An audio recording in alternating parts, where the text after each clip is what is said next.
지방이 맑겠지만 호남과 경남 서부 내륙, 제주 산세는 눈이 조금 날리는 곳이 있겠습니다. 새해 첫날인 내일은 전국에 가끔 구름이 많이 끼겠고 강원 영동을 제외한 중부지방에는 오전에 1cm 안팎의 눈이 오겠습니다. 전국 대부분 지역에 한파특보가 내려진 가운데 추위는 내일 아침까지 이어지겠습니다. 내일 아침 기온은 서울이 영하 6도 등 전국이 영하 10도에서 영하 1도로 예년 이맘때 수준의 추위가 예상됩니다. 서울 지방 현재 기온은 영하 6.6도입니다. 6시 뉴스를 마칩니다. 아나운서 김윤지였습니다. KBS. 지극 정성을 다하는 국민의 방송 KBS 김용민 라이브.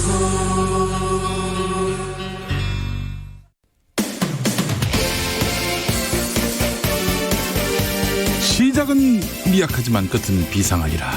내일은 대기자로 장성할 소기자 석석 오창석과 함께하겠습니다. 오창석 소기자의 탄상. 네, 오창석 평론가 오랜만입니다. 네, 오랜만에 뵙습니다. 며칠 동안 쉬면서 말이죠. 많은 걸 깨달았길 바랍니다. 이게 세상이 간단치 않구나. 네. 예, 언제든 위기에 내몰릴 수 있구나 하는 그런 깨달음의 시간이었기를 진심으로 바랍니다. 네, 많은 깨달음의 시간이었고요. 앞으로 제 장기를 살려서 저를 도저히 뺄 수 없는 그런 코너를 준비하도록 하겠습니다. 알겠습니다. 필살기를 좀 보여줘봐요. 예, 네. 그렇게 해야겠습니다. 자, 그래요. 이제 해가 저물었죠? 네. 2019년에 해가 저물었습니다. 아이고, 그래요.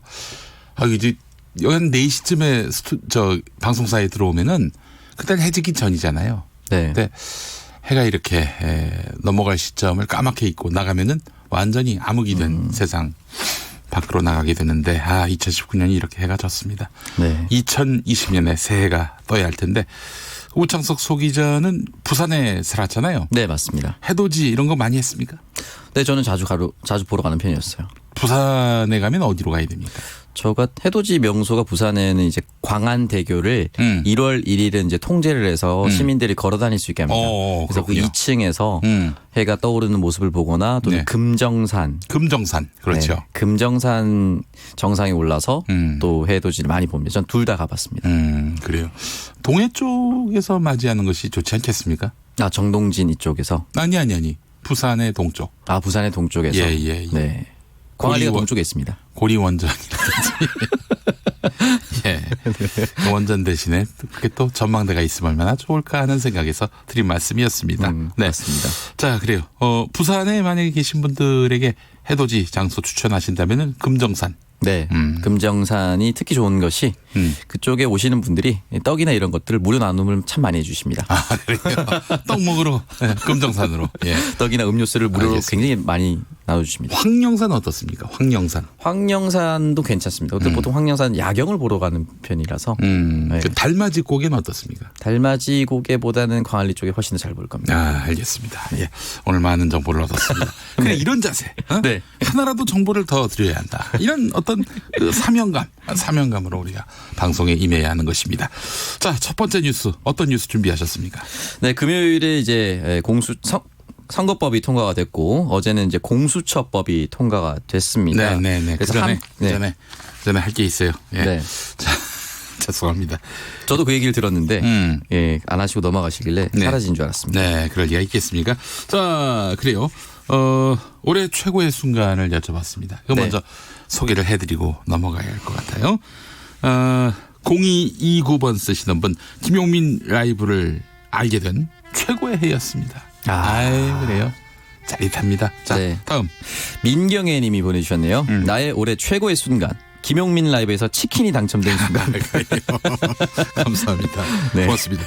자, 그리고 1157번 쓰시는 분, 작년 결혼 44살에 올해 내일 모레 딸 출산합니다. 축하해 주세요. 아이고, 축하드립니다. 축하드립니다. 진심으로 축하드립니다. 자, 다음. 7321번님 보내주셨습니다. 2019년 잊을 수 없는 순간 가지지 못했다고 세상을 탓하며 살았습니다. 그러다 우연히 보육원 봉사 활동을 오. 하게 됐습니다. 네네. 처음 일주일만 한다는 게 1년 내내 하게 됐습니다. 그러면서 참 많은 걸 느꼈고 배웠으며 또 저의 철없음을 뼈저리게 반성하게 됐습니다. 그렇습니다. 아이들은 직접적으로 표가 되지 않기에 외면하는 사회 인사들의 이중적인 면도 직접 보았고 김용민 라이브쇼가 그래서 더더욱 가지려고 소외되는 이들의 이야기를 세상에 더 많이 전해주기를 바라보게 됩니다. 라고 참 해주셨습니다. 감동적인 사연인데 김용민의 라이브 쇼가 뭡니까? 이런 정체불명의 프로그램 이름이 타 방송사와 이렇게 약간 섞인 듯한 예전에 진행하셨던 그래요. 아닙니다. 김용민 라이브입니다. 예. 자, 그리고 최영우님, 저의 구생순 2019년 생애 최고의 순간. 12살 된 저의 개 흰둥이가 건강을 되찾은 것입니다. 당뇨 3년차 견인데 올 초에 정말 아파서 죽는 줄 알았거든요. 밥도 거부하고 거의 일어서지도 못하고 죽는 줄 알고 정말 힘들었는데 지금은 다행히 건강을 회복해서 잘 지내고 있습니다. 아이고 축하드립니다. 네, 아주 따뜻한 사연이네요. 네네네. 네, 4369번. 아름다우네요. 구생순, 저는 1959년 기해년 돼지의 해 평생 내 집 없이 살았는데 사회생활 40년 만에 내 집 마련했습니다. 네. 나에겐 최고의 해였던 것 같습니다. 아이고, 세상에. 감사합니다라고 해주셨습니다.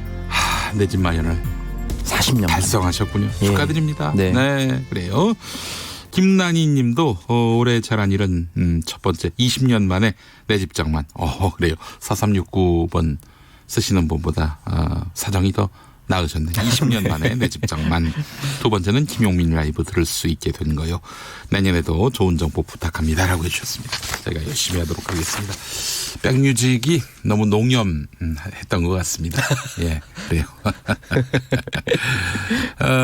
그래요. 순진님께서 이 색소폰 연주 이거 저 황교안 대표가 한 것이냐 물어보셨는데 케니지 같아요. 예, 케니지 거. 네. 그래요. 그 뭐 아티스트 황교안 대표만 아시나 봐요. 네. 자, 3239번 쓰시는 분 오창석 기자님 새해 복 많이 받으십시오. 김용민님은 조금만 받으세요. 저는 부산 사하구 주민입니다. 네. 사랑합니다. 사하구에서 출마하셨던가 그렇죠? 네, 맞습니다. 사하구 을이었습니다. 네. 저 이런 문자 보내지 마세요. 저기 이 사람이 착각하는 수가 있어요. 오판하는 수가 있어요. 네. 네. 총선 이제 넉 달 남았습니다. 네, 또 이야기 듣고 바로 출마할 뻔했어요. 네요. 자제해 주시기 바라겠습니다. 자, 첫 뉴스 갑시다. 네, 공수처법, 선거법이 통과가 됐습니다. 함께 통과된 법안도 좀 살펴볼 필요가 있을 것 같은데요. 일단은 양심적 병역 거부에 따른 대체복무제를 도입하라라는 판결이 있었습니다. 네. 그렇기 때문에 이 대체역의 편입 및 복무 등에 관한 법률 제정안 이것이 이제 통과가 됐습니다. 또한 포항 지진 피해 지원을 위한 포항 지진의 진상조사 및 피해 구제 등을 위한 특별법이 통과가 됐습니다. 네네. 또한 체포 구속영장 집행을 위한 주거 수색 요건을 까다롭게 한 개인 형사소송법 개정안. 네네. 그리고 통신 제한 조치 기간 일정 기간 내로 한정하는 통신 비밀보호법 개정안도 함께 처리가 됐습니다. 역시나 개인 정보가 굉장히 중요한 시대지 않습니까? 네네. 역시 이 시대에 발맞춘 법안이다라고 볼 수가 있겠죠. 그래요. 논란이 있긴 하더라고요. 네. 알겠습니다. 유치원 3법 아직 통과된 게 아니죠? 네, 유치원 3법 그리고 데이터 3법 같은 경우는 결국 연내 국회 처리가 불발이 됐습니다. 왜냐하면 네. 이제 본회의 일정이 마감됐기 때문이죠. 유치원 3법 다시 말씀드리면 유아교육법, 사립학교법, 학교급식법인데요. 결국은 사립 유치원의 회계 투명성을 강화하는 것이 주요 골자라고 할 수가 있습니다. 교비 회계 수입이라든지 재산의 부정 사용 금지 조항을 명문화하고 네네. 보조금과 지원금을 부당하게 사용할 경우에 반환할 수 있도록 하는 내용이 담겨져 있습니다. 그래요. 그리고 해인입법도 통과가 안 되는데요. 이 해인입법 같은 경우는 2016년 8월에 발의가 됐습니다. 2019년 8월에 재발의가 된 상태인데요. 네. 2016년 이제 용인에서 발생한 해인양의 안타까운 사고를 두고 발의된 내용입니다. 네. 어린이 안전에 대한 주관 부처를 명확하게 하고 네. 어린이 사고 시에 피해자에 대한 응급처치를 의무화하는 내용의 법안입니다. 이거 왜 안 됐을까요? 사실 이제 빨리 됐어야 되는데요. 이제 사실 이 패스트트랙에 올라간 법안이 통과되면서 다른 나머지 법안들이 아직 통과되지 않은 부분들이 통과되지 않은 것들이 많습니다. 네. 내년에 회기가 열리면 바로바로 통과가 좀 됐으면 좋겠습니다. 네, 그래요. 심사도 제대로 하고 네, 말이죠. 맞습니다. 네. 심사는 했겠죠? 상임위에서. 네, 심사는 했을 거고요. 사실 이 법안 같은 경우는 여야를 가리지 않는 법안이기 때문에 네네네. 상정만 되면 크게 무리 없이 통과될 것으로 보입니다. 네. 자유한국당 의원들이 의원직 총 사퇴하겠다 이렇게 밝혔는데 현실적으로 가능한 일이 아닙니다. 그죠? 네, 이게 쉽지 않은 건데요.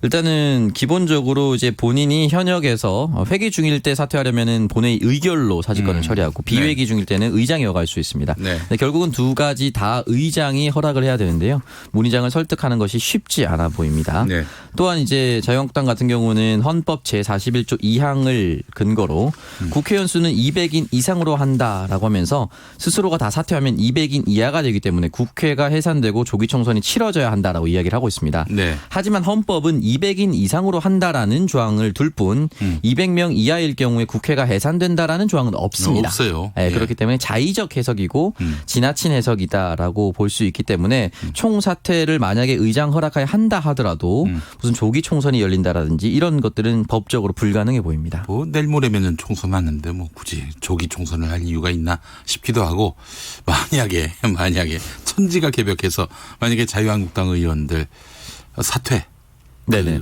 사표를 다 수리한다면요. 큰일이 발생합니다. 뭐냐면은 자유한국당 의원들이 보좌관들한테 월급을 못 줘요. 못 주죠. 그러면은 네. 선거운동 어떡합니까? 또 선거 서면 어떡할 거예요? 그렇죠. 정말 치명적인 타격을 입기 때문에 이걸 감수하고 의원직 사퇴서를 냈을까 하는 의구심이 듭니다. 예. 네, 아마 정치적 메시지인 것 같습니다. 정치적 메시지인데 그렇다면은 그 정치적 메시지에 불과한 것이라면은 이거 헐리우드 액션 아니냐 또 이런 논란에 휘말릴 수가 있어요. 네. 네. 그래서 좀 다른 방법은 없을까?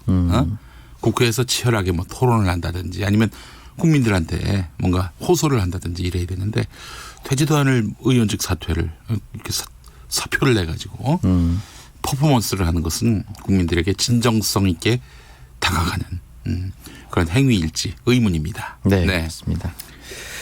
지난 시간 동안 사실은 이제 그 공수처법이라든지 선거법 당시에 자유한국당만의 안이 국민들을 설득하고 또 다른 정당들을 설득할 만한 안이 나오지 않았습니다. 그리고 사실은 이제 막판에 준연동형제와 비례대표 캡을 씌우는 과정에서 원안대로 갈 수 있는 상황도 발생하긴 했습니다. 네. 국회에 들어와서 우리가 선거법 같이 해줄 때니 준연동형 비례대표 철회하라 이런 메시지도 있었거든요. 네네. 사실은 그렇게 해서면 민주당도 못 이기는 척하면서 원안대로 하겠다. 제1야당의 이야기도 들어야 된다라고 원안대로 갈 수 있는 방안도 있었는데 네. 결국은 그 어떠한 방안도 현실적으로 내놓은 것이 없었기 때문에 네. 국민들에게 더 이상 존재감을 보여주긴 어려웠죠. 이 상황에서 되돌릴 수 있는 것도 아니고 말이죠. 네, 맞습니다. 자, 그래서 사실은 그 협상 기회가 부여됐을 때 한 1년 정도 있었잖아요. 네, 굉장히 길었죠. 1년 동안 열심히 그 원내에서 치열하게 협상하고 받을 건 받고 또 줄 건 주고 그러면은 사실은 지금 여당이 밀어붙였다 얘기하고 있는데 그 말에 그 힘이 실리지 않겠어요? 네, 맞습니다. 본인들은 1년 동안 뭐 했는지 크리스마스 다 돼가지고 필리버스터만 한 것 아닌가 지금 이런 비판에 직면해 있는 상황입니다. 네. 자, 다음 소식은 뭡니까? 네, 민주당이 총선 영입 인재 1호 2호를 발표를 했습니다. 네. 최영 교수와 원종권 군이었는데요. 3호 인사로 이수진 현 수원지법 부장판사를 영입하는 방안을 검토 중이라고 합니다. 네네. 지금 현재 이수진 판사 같은 경우는 아주 오래전부터 민주당으로부터 영입 제안을 받았지만 아직 확정한 것은 아니고 신중하게 고민 중이다라는 이야기를 남겼는데요. 네네. 이수진 판사 같은 경우는 사법연수원 31기입니다. 양승태 전 대법원장 시절에 대법원에서 민사 심층 연구조에서 연구관으로 일했는데요. 이때 강제징용 사건이 고의로 지연되고 있다는 의혹을 언론에 폭로한 바가 있습니다. 네. 네, 또한 국제인권법 연구회 내에서도 법원행정처 등의 제도 개선을 위해 활동을 했는데 석연치 않은 인사 발령을 받았다라고도 사회적으로 많이 알려져 있습니다. 네. 자유한국당 인재 영입은 어떻게 돼가고 있습니까? 네, 자유한국당 인재 영입 같은 경우는 박찬주 전 대장 이후에 사실 나오지 않았는데요. 아, 그렇죠. 네. 박찬주 전 대장 네. 이거 인재라고 또 영입을 했었어요. 네. 현재 이제 2차 대영입 작업을 하고 있다고 밝혔습니다. 염동열 위원장을 임명했고 수석 부위원장으로 김성찬 의원이 임명이 됐는데요. 인재 영입위원장이죠. 예, 맞습니다. 영입 대상으로는 국가 경영 정상화, 여성, 시민단체 등으로 명시를 해두었습니다. 예, 변화와 혁신의 바로미터는 인재 영입이다라고 황교안 대표가 직접 밝히기도 했는데요.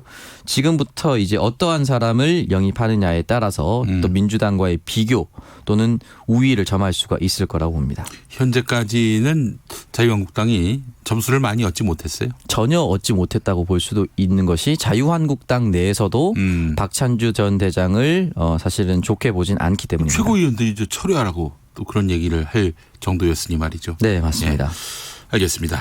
자, 2019년의 마지막 브리핑이었습니다. 오창석 평론가 수고 많이 하셨고 네. 오창석 평론가에게 구생수는 뭡니까? 저도 역시 김용민 라이브에 합류하게 된 것. 사실 이게 제가 제비도 아닌데 말이죠.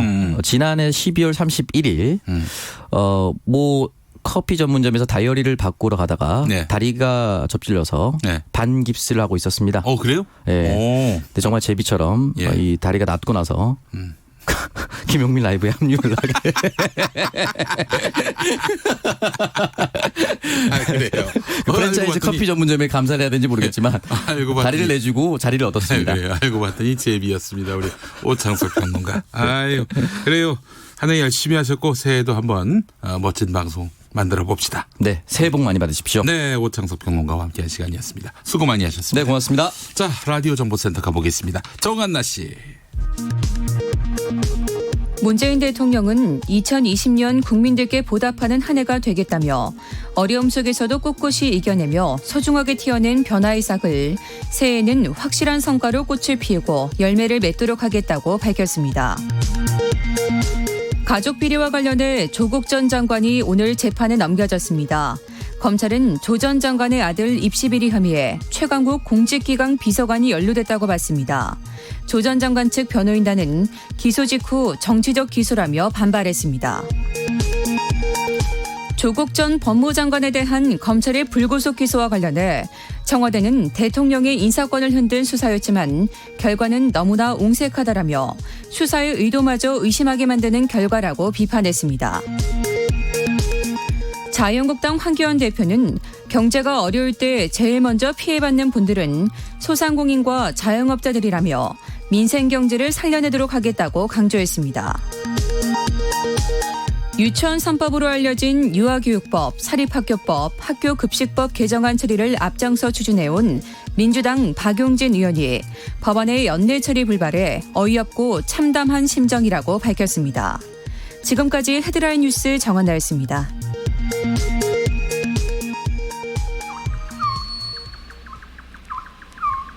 김용민 라이브 오디오 파노라마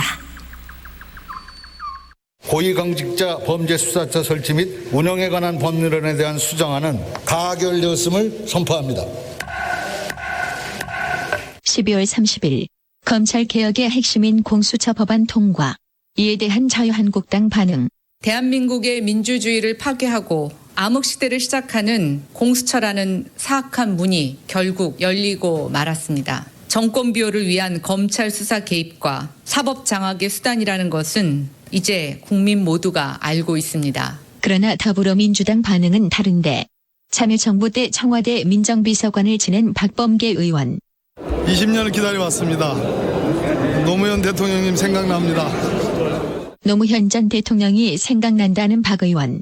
노 전 대통령은 대통령 당선되기 전부터 검찰개혁에 기여하다는 입장.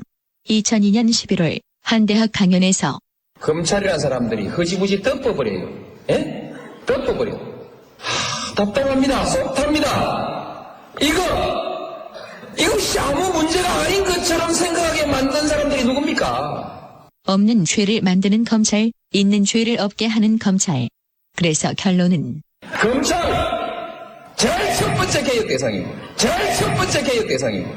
집권 후 인사를 통해 검찰을 개혁하려던 노 전 대통령. 일선 검사들의 반발을 샀는데 즉각 검사와의 대화를 여는데 여러분, 왜 법무부 장관의 지휘하에 검찰을 두느냐? 검찰은 권력기관이기 때문에 권력기관에 대한 문민 통제를 하기 위해서 법무부 장관을 둔 겁니다. 그동안에 한국에는 통제를 받아야 될 검찰이 법무부를 완전히 장악하고 있었습니다. 검찰 조직에 대해서 원한을 가진 사람은 아닙니다. 원한을 가진 사람은 아닌데 뭔가 달라져야 됩니다. 지금 여러분들 이 용어 써놓은 거 보면 여러 가지 있습니다. 밀실에서 외부 인사가 포함된 외부 인사 한번 일어서 보세요. 문재인 민정수석 일어서 보세요. 저 박범계 비서관 한번 서보세요. 외부 인사라고 한다면 저 사람들이 외부 인사입니다. 저 사람들이 정치한 사람입니까? 그 이외에 민주당으로부터 검찰 인사에 관해서 내가 단 한 번의 전화를 받은 일이 있으면 사람이 아닙니다. 그건 없습니다. 이 사람들 여러분 의심합니까? 문재인 씨는 제가 신뢰하고 부산의 많은 시민들이 신뢰하는 사람이라서 내가 민정수석으로 했습니다. 당시 상황을 설명하는 박범계 의원.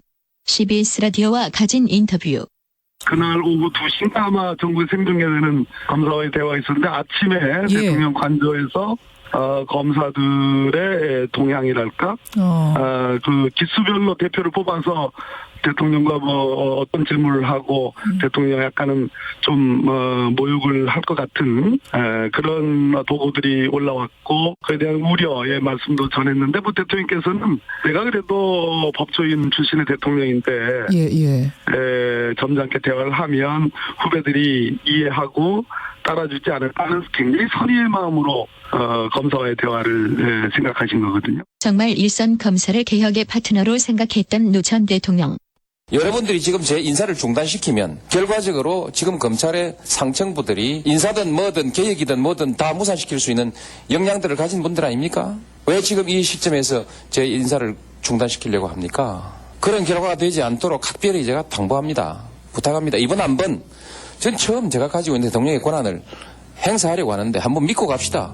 전 국민이 저를 개혁적인 사람이라고 전 국민은 아니지만 많은 국민들이 저를 개혁적인 사람이라고 대통령으로 선택해 준 사람입니다. 한번 할게요. 그리고 여러분들이 말하는 제도 여러분들과 상의해서 만들어 나가겠습니다. 그리고 그것이 제게 주어진 법적 권한이고요.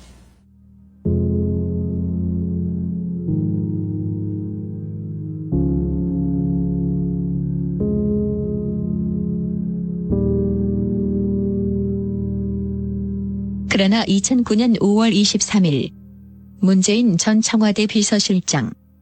대통령께서는 6시 40분쯤에 봉화산 바위 위에서 뛰어내리신 것으로 보입니다. 조금 전 9시 30분경 돌아가셨습니다.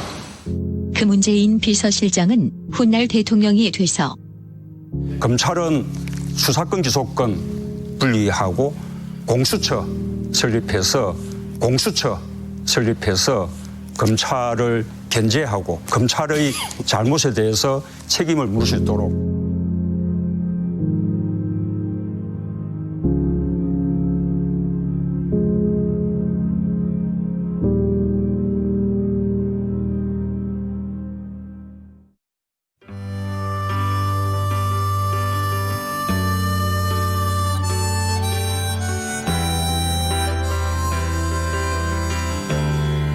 The road is long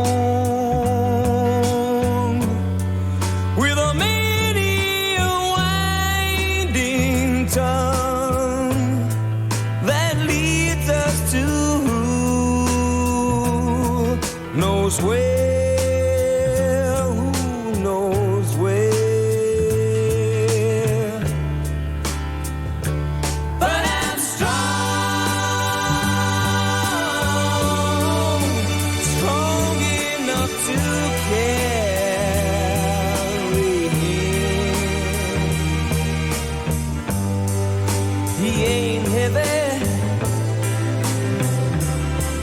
My brother, So on we go. His welfare is my concern. No burden is he to bear. We'll get there. For I know he would not encumber me. He ain't heavy. He's my brother.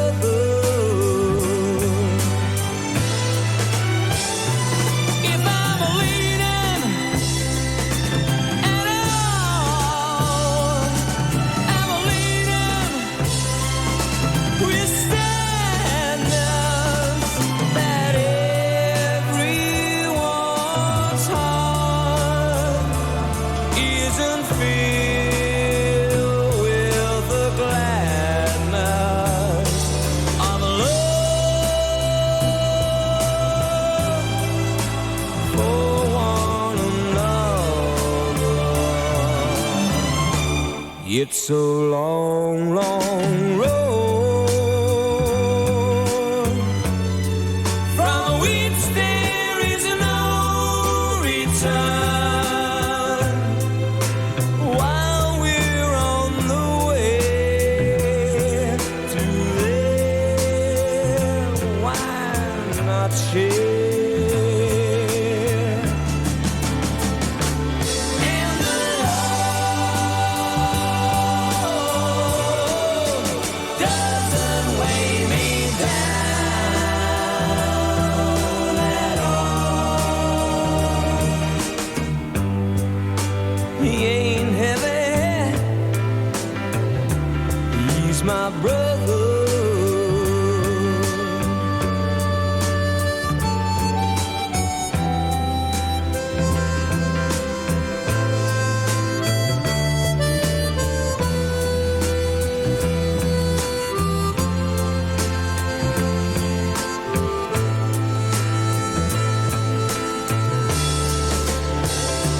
He's my brother.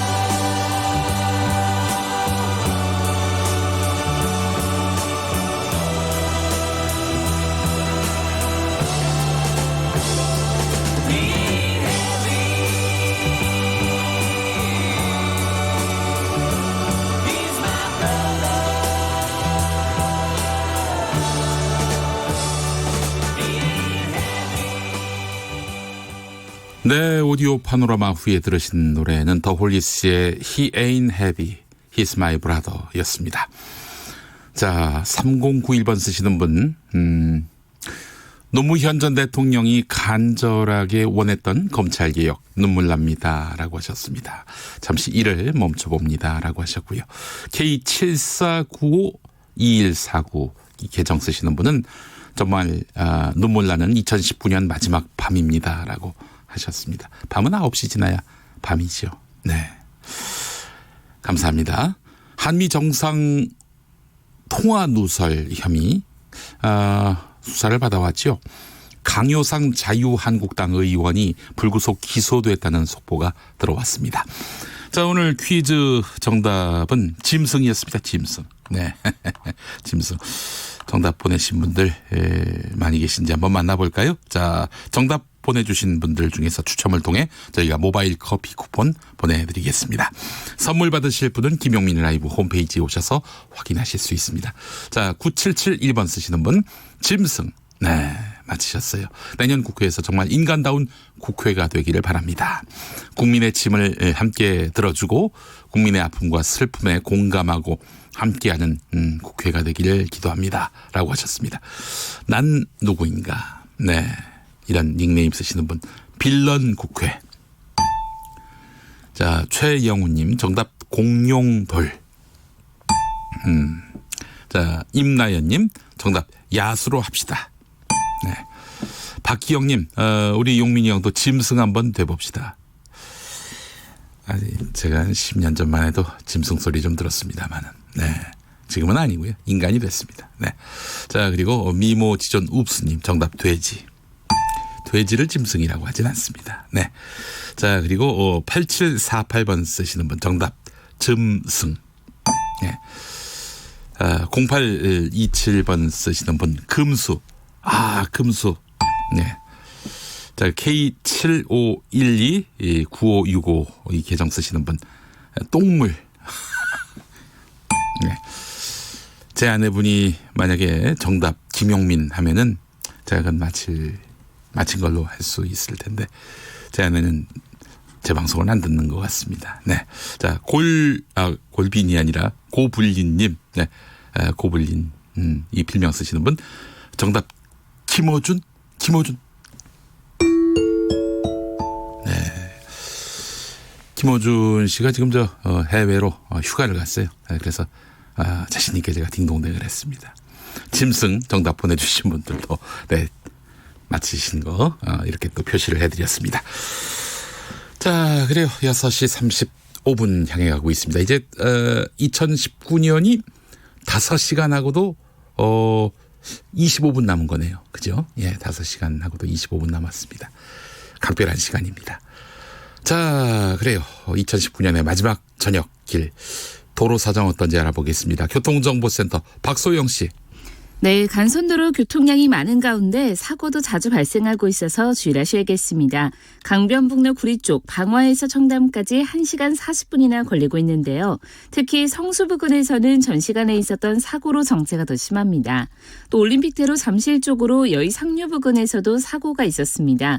이 처리 작업은 끝났지만 정체가 여전하고요. 더 가서 청담까지 1시간 정도 걸리고 있습니다. 공항 쪽으로 성수대교 부근에서는 사고가 발생했는데요. 2개 차로를 막고 이 처리 작업을 하고 있어서 정체가 매우 심한 상태입니다. 이후로 가양까지 1시간 반이나 걸리고 있습니다. 또 오늘 밤 11시 반부터 종로 보신각에서는 제야의종 타종 행사가 있을 예정인데요. 행사 관계 차량들로 지금 3일대로와 종로, 우정국로 정체가 심합니다. 영동대로도 카운트다운 행사가 예정돼 있습니다. 코엑스 사거리에서 삼성역 사거리 쪽으로 전면 통제가 되고 있으니까요. 멀리 우회하셔야겠습니다. KBS 교통정보센터였습니다.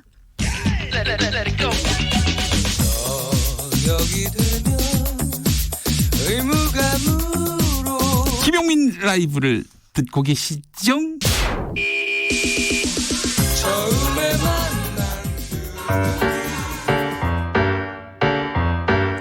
국회 안팎에서 쏟아지는 말.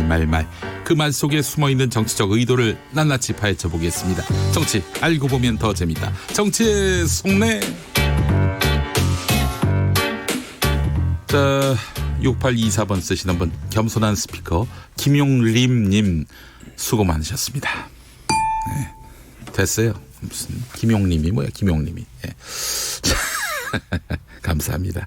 이렇게 네 청취해 주셔서 진심으로 감사드리는데 김용민으로 좀 기억해 주시면 어떨까요? 예, 뭐 한자 바꾸는 건데. 예. 자, 그래 김성회 소장님 어서 오세요. 네, 안녕하세요. 예, 정치연구소 싱크와이의 김성회 소장. 아주 뭐 대한민국 최고의 정치 해설사라고 해도 과언이 아닙니다. 대한민국 최고의 방송에 나올 수 있어서 영광이었습니다. 아이고, 그러면 또 이렇게 또 답을 해드려야지. 예, 알겠습니다. 2019년 마지막 날입니다. 어제 또 이제 고위공직자 범죄수사처 법안이 이 논란 끝에 통과가 됐는데 2019년 정치는 어떻게 평가할 수 있을까요? 그 과반수가 넘으면 즉 자유한국당이 아니더라도 그러니까 제1야당이 아니더라도 다른 당과 함께 협치를 하면 문제를 네. 풀어갈 수 있구나라는 좋은 선례를 남겼다고 생각하고요. 네. 이것을 통해서 유권자들이 우리나라에서도 연정이라는 게 가능하구나라는 모델을 보셨을 것 같아요. 네, 그리고 네. 실제로 필요한 법안들이 통과가 되고 있는 것 아니겠습니까? 이런 과정 자체가 전 되게 좋다고 생각을 하고요. 네. 어쨌든 선거법 공수처법이 통과돼서 이만큼 진전을 받고 이것을 문재인 정부가 잘 운영을 하느냐의 문제가 이제 앞으로 남아 있는 건데요. 네. 실력을 기대해 봐야 되겠죠. 네. 뭐 아주 좋은 한 해 마무리가 잘 된 것 같습니다. 네, 그래요. 공수처 법안 국회 통과 아주 굉장히 긍정적으로 평가하셨는데 자유한국당이 이제 의원직 사퇴, 총사퇴를 얘기했습니다. 뭐 이제 총선 넉 달 앞두고 뭐 이건 실효성도 없고 말이죠. 그렇다는 얘기는 저희가 충분히 했는데 그거를 국민들이 모를까요? 그럼에도 불구하고 의원직 총사퇴 카드를 꺼낸 배경은 어떻게 봐야 될까요?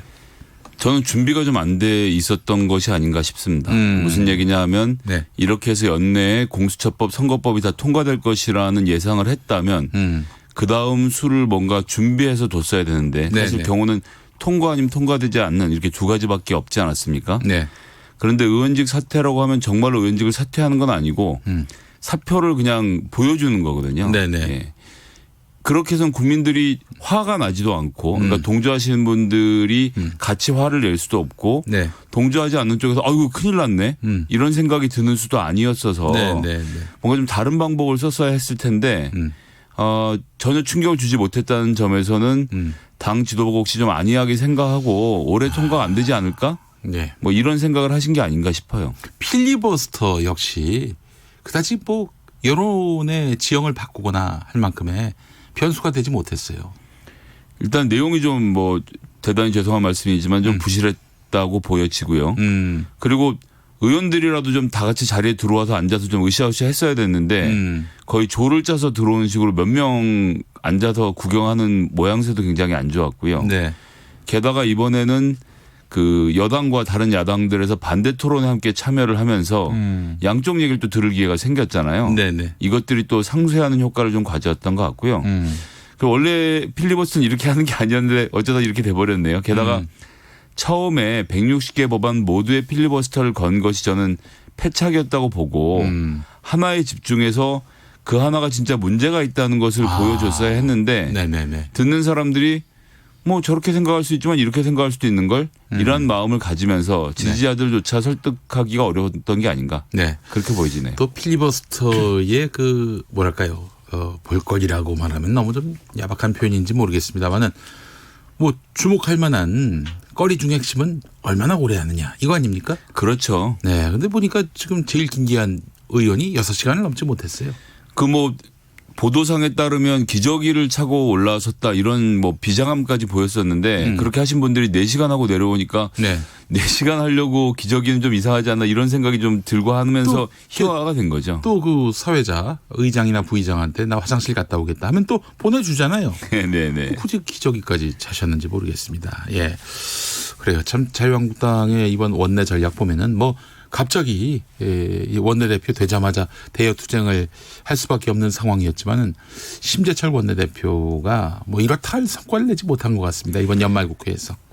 황교안 대표가 이 리드를 하고 거기에서 원내대표는 따라갈 수밖에 없는 상황에서 본인에게 주어진 협상의 공간이 너무 적었던 탓이라고 좀 보여집니다. 그래요. 알겠습니다. 자, 그 공수처 법안이 이제 통과가 됐습니다. 윤석열 검찰총장의 신년사가 주목됐는데 공수처법을 강력하게 비판하는 내용이 담겨 있을 것이다. 이런 예측이 있었는데 오늘 보니까 말이죠. 신년사가 나왔어요. 강력 반발, 비판 이런 건 딱히 없더라고요. 그건 언론이 그렇게 기대를 했겠지만 윤석열 총장도 공무원 아닙니까? 네네. 행정부 수사기관의 장인데 네.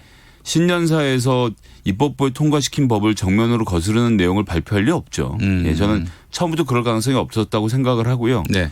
그런 것들은 싸움 붙이기 좋아하는 일부 언론에서 상상력을 너무 발휘했던 게 아닌가 싶습니다. 그래요. 언론들은 뭐 윤석열 검찰총장을 과거의 그 어떤 검찰총장보다도 무게감을 실어주는 것 같아요. 그 제가 가장 재미있었던 대목은 뭐 공수처법 나오면서 윤석열 총장 경로 이런 기사가 나왔거든요. 대노. 예, 대노 나오면 보통의 기자들은 검찰총장에게 전화를 해요. 그러니까 검찰총장이 아니라 국회의장이라고 해보죠. 문희상 의장 대노 이렇게 기사가 나왔으면 문희상 의장한테 전화를 하거나 찾아가서 왜 화났는지를 물어볼 거거든요. 그리고 화난지 대답을 안 하면 기사에 전화를 여러 차례 하고 문자를 남겼지만 왜 화났는지 얘기하지 않았다. 이렇게 적어준단 말이죠. 근데 우리나라에서 유일하게 이런 걸 못하는 사람이 검찰총장인 것 같더라고요.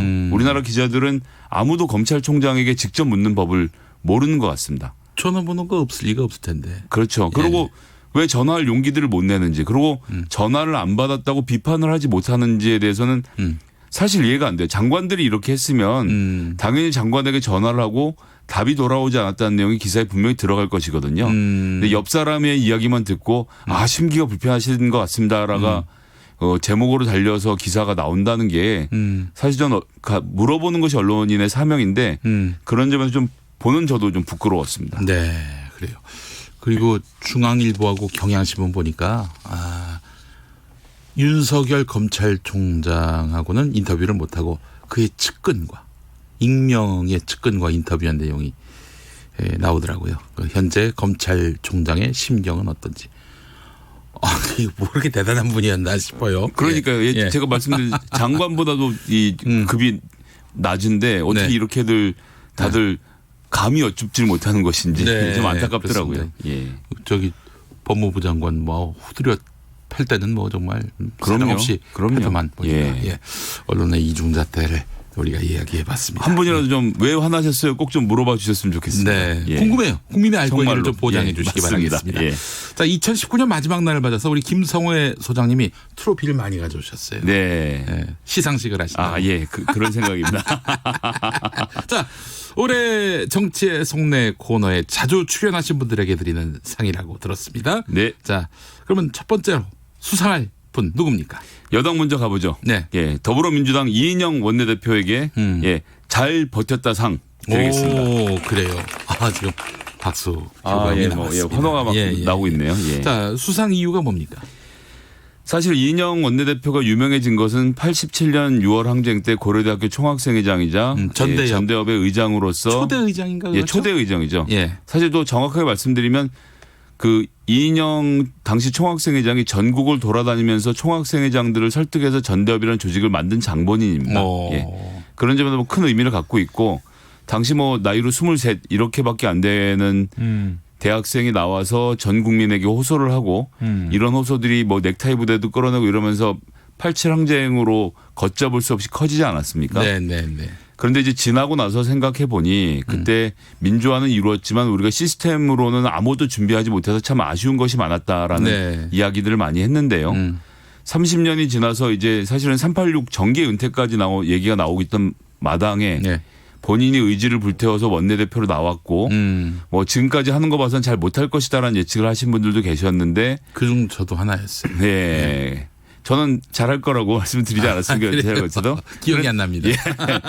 그랬는데 그 이인영 원내대표가 선거법하고 검찰개혁 두 가지를 한꺼번에 이뤘어요. 물론 문재인 대통령의 강한 의지와 뭐 이제 민주당이 힘을 모아서 한 것이 있지만 여하튼 4+2를 끝까지 다독이면서 갔던 점 그리고 저는 가장 포인트로 보는 지점은 바로 원안상정 이야기가 나왔던 때거든요.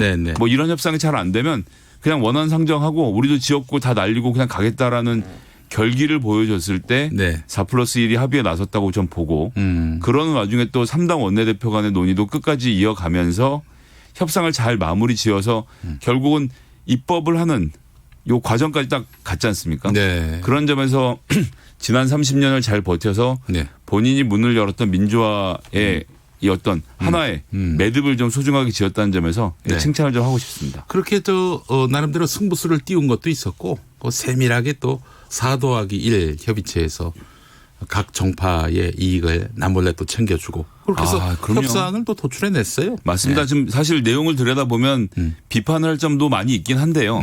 그런데 그게 협상이라는 게 제가 계속 말씀드리지만 정치에서 한쪽이 100을 이기는 건 없거든요. 다 20, 30 나눠 가지는 법인데 그것을 아주 잘 실천한 좋은 예였지 않나 싶습니다. 알겠습니다. 자, 다음 수상자는 누굽니까? 다음은 야당에서 한 분 또 모셔야죠. 훌륭한 가장상. 예, 황교안 자유한국당 대표에게 드리고 싶습니다. 그래요. 박수가 좀 짧습니다. 예, 안배를 좀 맞춰주세요. 예, 다시 한번 박수 부탁해요. 뭐야? 좀 시간이 걸렸습니다. 로딩 시간이 좀 필요했어요. 당대표로 뽑힌 게 2019년 2월의 일입니다. 그렇죠. 10달도 되지 않았는데 강한 존재감을 드러냈죠. 단식, 농성, 삭발 할 수 있는 종류의 투쟁은 다 했고요. 그래서 일부에서 비판도 나오고 비아냥도 나오지만 저는 그래도 이렇게 30%대 공고한 지지율을 만들어낸 것은 이것은 오롯이 황교안 대표의 그 리더십이었다고 그렇게 생각을 합니다. 이렇게 네. 했기 때문에 그래도 자유한국당이 이만큼 왔다고 저는 생각을 하고요. 이렇게 그 강경파만 모아서 총선을 어떻게 치를 거냐는 걱정들을 주변에서 많이 하는 걸 볼 수 있는데 네네. 뭐 절대 비꼬는 의미에서가 아니고요. 황교안 대표의 비전은 대선에 닿아 있다 이렇게 생각을 하고 본인이 원한 건 아니었지만 연동형 비례대표제가 통과됨으로써 네. 보수 진영의 세력들도 많이 흩어질 거거든요. 지금 뭐 새로운 보수당도 나왔지만 그 네. 외에도 우리공화당도 있고 그 외에 더 많은 신당들이 출몰을 하고 보수 진영에서 자기 표들을 획득을 한 다음에 이번 자유한국당이 총선에서 어떤 결과를 보여줄지 모르지만 그 다음 2022년 대선에서는 이 모든 세력들을 한 텐트에 모아서 그런 리더십으로 대권을 거머쥐겠다는 본인의 계획을 가지고 실천한 일이라고 생각을 하고 그런 점에서는 자유한국당이 이만큼 온 것 저는 황교안 대표에게 박수를 쳐드리고 싶습니다. 아, 예. 알겠습니다. 자, 다음 수상자 누굽니까? 예. 이번엔 현역은 아니시고 네. 내일만 아니면 다 잘해상. 누굽니까? 예, 홍준표 대표에게 드리겠습니다. 홍준표 자유한국당 전 대표 수상했습니다. 내일만 아니면 다 잘해상? 예, 이게 본인 경남도지사를 할 때나 당대표를 할 때는 상당히 비판을 여러 지점에서 많이 받으셨는데요. 네네. 설화에도 자주 오르고. 예. 근데 지금 SNS를 통해서 공개적인 발언을 많이 하시는데 제가 재미있는 현상을 발견하는 게 말이 너무 맞는 말이라면서 민주당의 아주 열렬한 지지자분들이 홍준표 대표의 글을 진심으로 공유를 많이들 하시더라고요. 이렇게 자유한국당이 해야 된다라는 말씀을 하시는데 예. 제가 봐도 눈이 번쩍 뜨이는 정말 좋은 말들을 많이 해 주셔서 이분이 본인이 당대표 할 때 이렇게 했으면 얼마나 좋았을까 싶은 아쉬움이 한편으로 들면서도 이 외곽에서 자유한국당의 정신을 차리게 하는 이 죽비의 소리 저는 매우 당에 도움이 되고 있다고 봅니다. 그래서 꼭 상 한번 좀 드리고 싶었습니다. 그런데 어제 올라온 거 보니까 고위공직자 범죄수사처 법안이 통과됐을 때 의원직 사퇴 쇼 같은 거 하지 마라. 다 한강에 가라. 이런 얘기를 했습니다.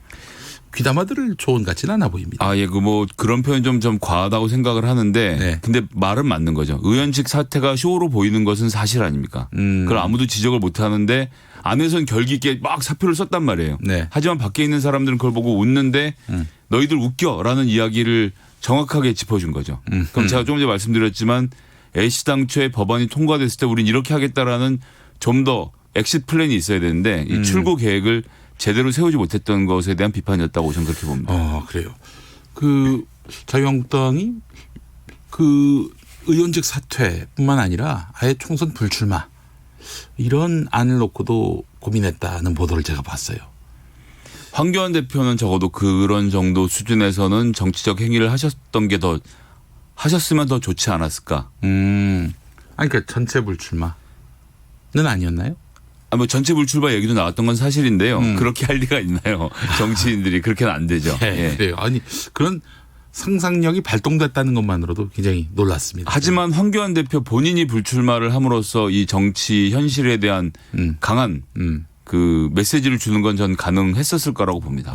그래요. 그렇죠. 뭐 모든 의원들이 다 불출마하면은 뭐 사실은 진짜 타격이 크죠. 예. 그런 일은 있을 수 없죠. 당 대표가 대표로 출마를 안 하고 그리고 다음 대선을 노린다면은 그건 또 나름 또 그림이 있는 것 같고 말이죠. 예. 네네. 알겠습니다. 자, 이번에 수상할 분 누굽니까? 예, 이번에는 이번 4+1 협의회 또 가장 중요한 한 주체였죠. 네.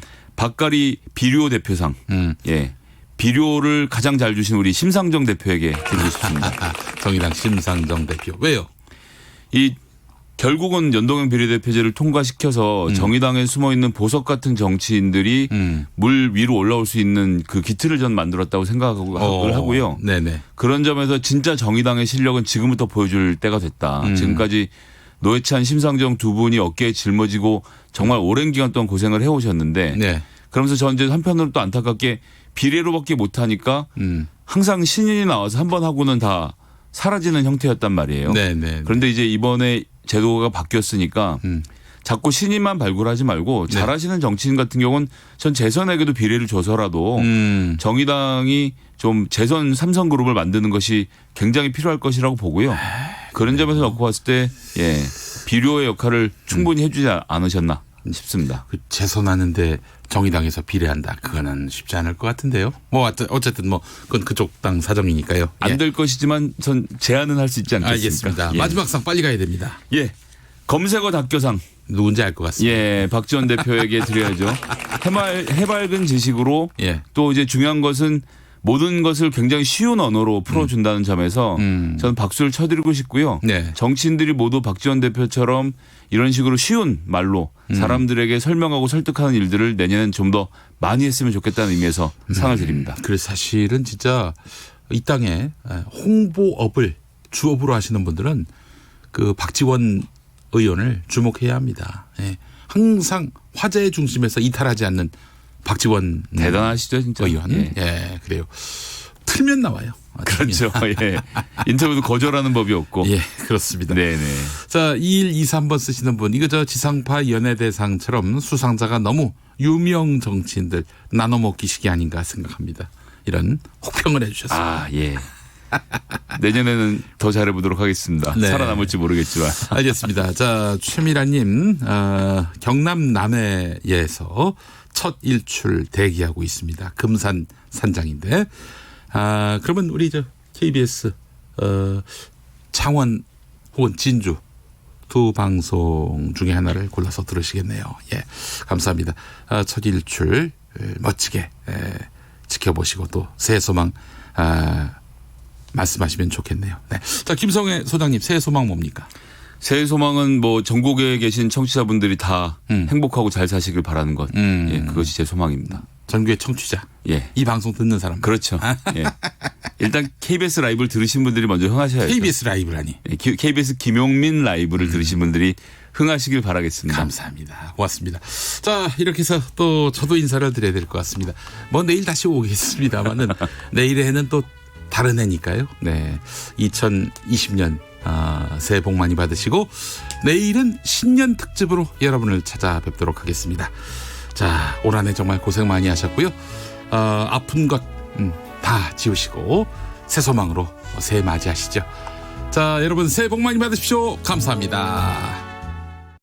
사랑합니다. 대한민국 운전자 여러분. 매년 12월부터 이듬해 3월 고농도 미세먼지